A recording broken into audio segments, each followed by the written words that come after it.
Manusia paling berbahaya, manipulatif. Puasa Glenn, ini info penting ya. Jangan percaya sama manusia yang manipulatif, terutama orang yang paling deket sama kalian, karena justru ini manusia yang mengikis bahkan mencuri uang kita. Aku bakal cerita satu pengalaman pemilik toko. Jadi waktu itu pemilik toko ini punya orang yang termasuk deket dan sering banget masuk ke dalam toko ini. Sebenarnya waktu pemilik ini diingatkan bahwa kalau ini orangnya sering mencuri. Bahkan dari kecil dia punya riwayat sering mencuri. Cuman pemilik toko ini kayak udahlah aman.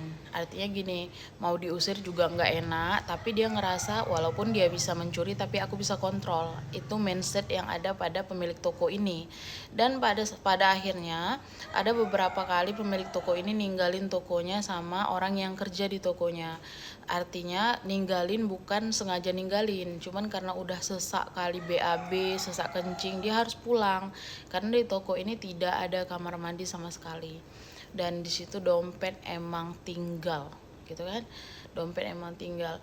Dan karyawannya ini pun termasuk yang lalai gitu. Dia juga kadang waktu ditinggal bukan malah jagain, dia terpaksa pulang juga karena dia kebelet gitu kan. Jadi dompet tinggal, walaupun buru-buru kita kejar, tapi tetap namanya maling, dia lebih pintar daripada kita.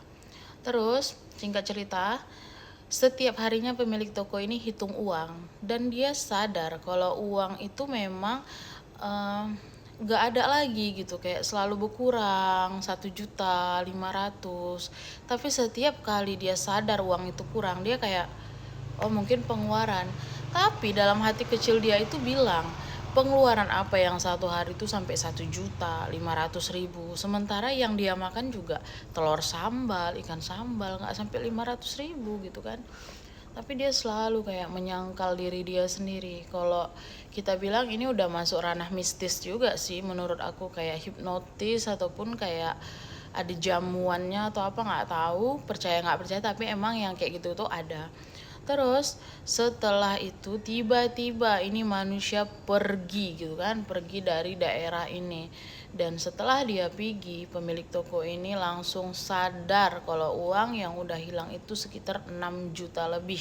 Di situ dia yang nyuri. Kayak gitu, kayak langsung tersentak. Yang awalnya dia selalu kayak oh mungkin pengeluaran, tapi setelah di hari itu dia langsung tek, dia nyuri. Dan ada beberapa bukti kalau memang dia orangnya, cuman belum bisa kita ungkap karena orangnya belum ada di sini lagi. Tapi kalau misalnya orangnya udah kembali, semua ini tidak akan didiamkan, pasti akan diproses. Oke? Dan setelah kejadian ini ada teman aku yang buka laundry dan pengalamannya juga part 2 ya, terlalu panjang.